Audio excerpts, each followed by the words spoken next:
All right, let's try this again. Uh, I hope everybody had a Merry Christmas and a Happy New Year. Wanted to come on here and do a video. This is a combination of an A-OK, or really it's just a Christmas gift from a dear friend of mine, my friend Aaron, one of my closest friends in all the world.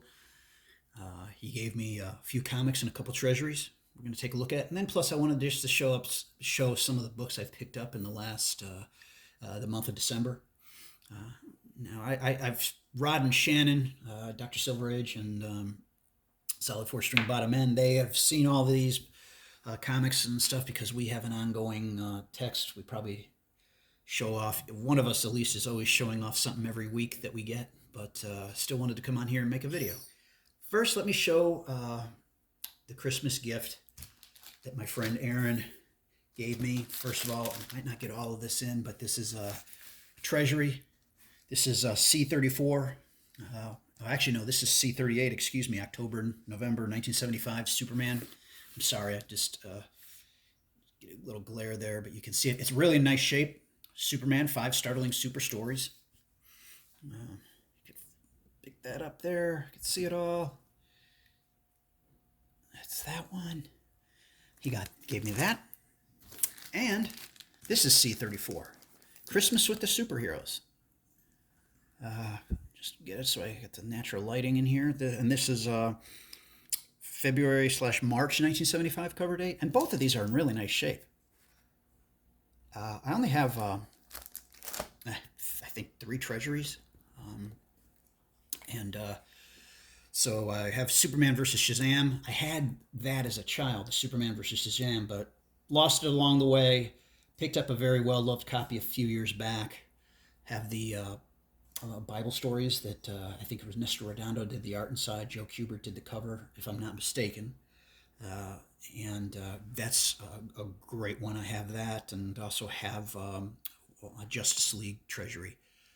So, but those were from Aaron. Great Christmas gift. He came by yesterday, and he also gave me a few comics, and I was just blown away because the first one has been on my want list for a long time. I went to when I went to Heroes Con this past June. It was on the want list, but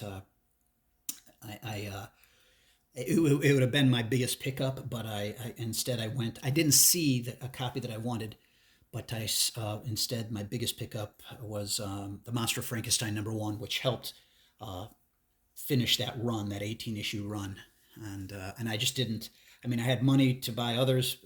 I could have probably found a copy of what I'm about to show you, but really that would have been just the only two books I picked up, and I wanted to get more than just a couple books. So anyway, let's stop talking here. Let's try to get this. Okay, better. No glare there. This is it. This just blew me away. Weird War Tales #1 from October of 1971. The Joe Kubert on the cover. It doesn't get any better than that. I have wanted this book for a very long time, and he surprised me. And it's cool. There's a letter from the woman who sold these books to my friend Aaron, and I'll read that in a minute because these were her father's comics off the rack. But anyway, and it's a nice copy. This is, I would say, a very fine. I mean, this just doesn't get any better than this. And I think DC more than Marvel did horror and war better than Marvel. Or did I probably just repeated myself there? I'm kind of distracted because guess who jumped up on the table again? Harry, come on, bud. But I think just DC had just really did war and horror comics better than anybody in the 1970s. They really had the corner on it. Here's #2. Also from my friend Aaron. Harry, enough. He's trying to come up again. Issue #2. Oh, Mama, I just had a horrible dream about Johnny. Great cover, Joe Kubert. And I think I put the letter that she sent to my friend Aaron in the back. So let me read it, and I'll move this so that you can see that better. That's issue #3, which is also from Aaron. And the letter says, "Thank you for your support. My father left these comics to my kids. Their goal is to raise money to put down on a home. I really hope you enjoy these comics as much as my father. So thank you from my family to yours, Monica." And yes, Monica, I will enjoy them just as much as your dad, and they will always be in my collection. And here's number 3, another super nice cover. I mean, really in nice shape, probably like a very fine plus. And that's tough for these black covers, especially from 1971. Or actually, this is 72, February 1972. The first issue and second issue were from 1971. Yeah, the December 71 for number 2, and the cover date October 1971 for the first issue. So these 3 comics, along with those 2 treasuries, were a Christmas gift to me from my dear friend Aaron, and I thank you from the bottom of my heart, Aaron. These are always going to be in my collection. And now I have to get issue number 4 and 5 because they also were part of the 52 or 48 pages for 25 cents, which I think, which is just a great era to collect for DC. I mean, I know that they lost money on that, but it still was, I just think, a great time to collect comics because you always had a brand new story for the most part, and then reprints. But I think all of these are reprints. Actually, I'm not sure about that. I don't think all of them were reprints. But great stuff. Great art, great stories. Love the covers. All 3 of these books are really nice shape. And speaking of nice shape, these are just some pickups I had this past month. This is from one of the sellers I follow on eBay. And, some people poo-poo buying comics on eBay. And I say, you're not buying necessarily from eBay, you're buying from sellers on eBay. And what I would say is find some reputable sellers and just follow them and just strictly buy your comics from them.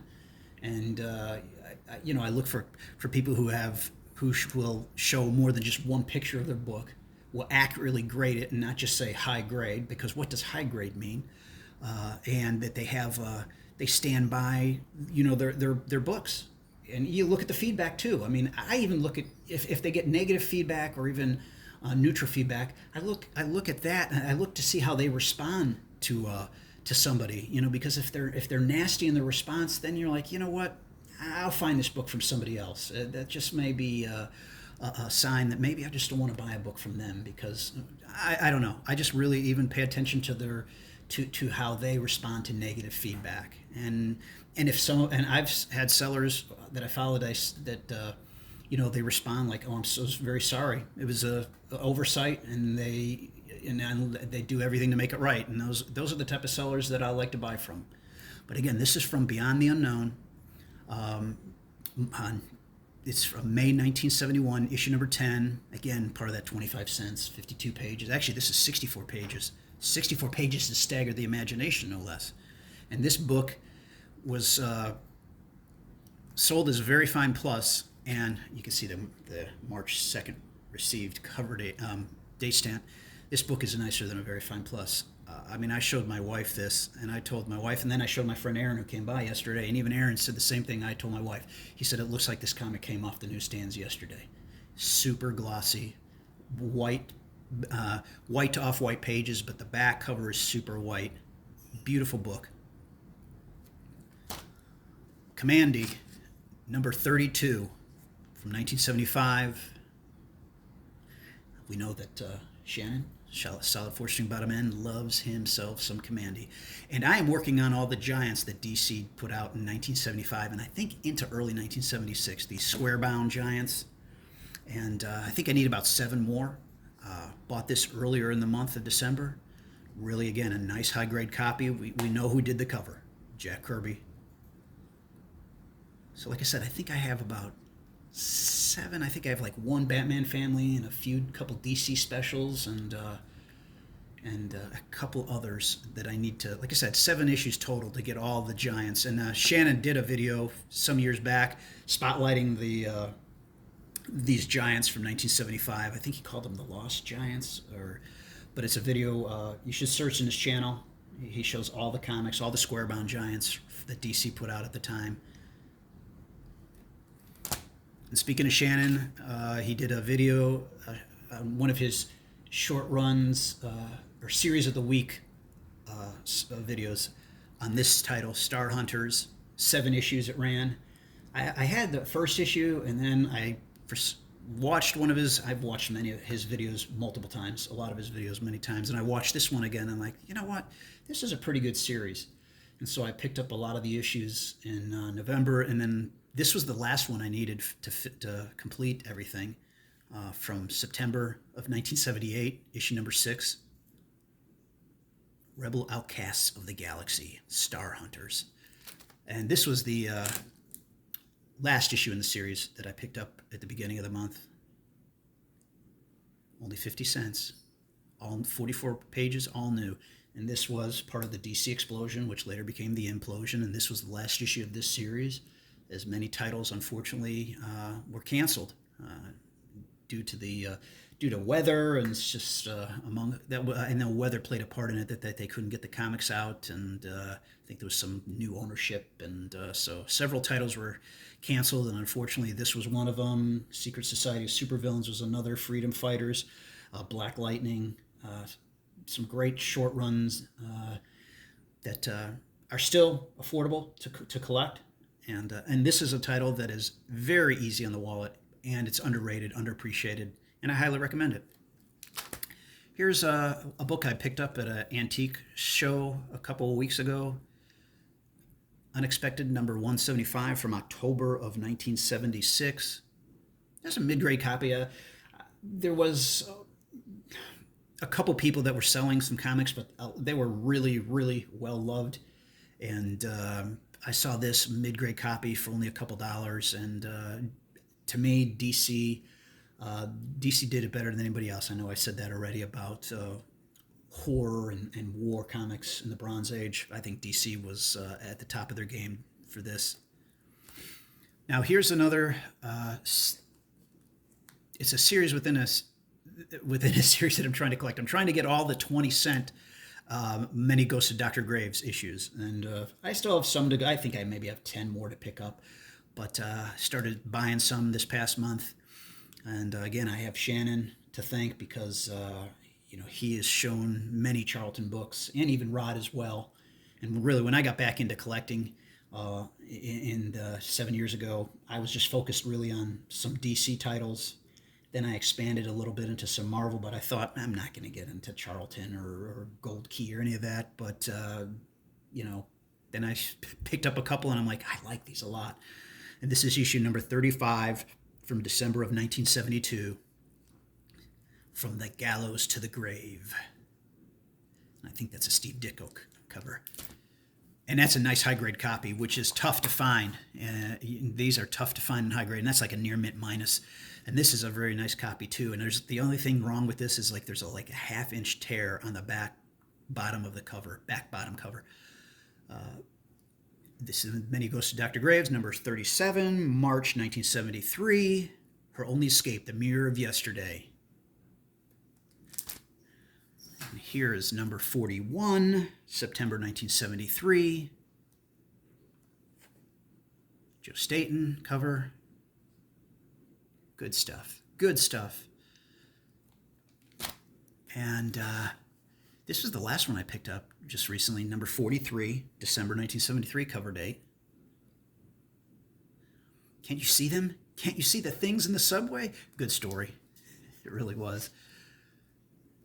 Last thing I picked up, and this along with Unexpected, number 175. This was also picked up at that antique store, antique show a few weeks ago. Grimm's Ghost Stories. It's from May 1976, issue number 30. But that's it. I ran a little longer than I wanted to, but I just wanted to show everything. I hope everybody had a very Merry Christmas and Happy New Year, everyone. Take care.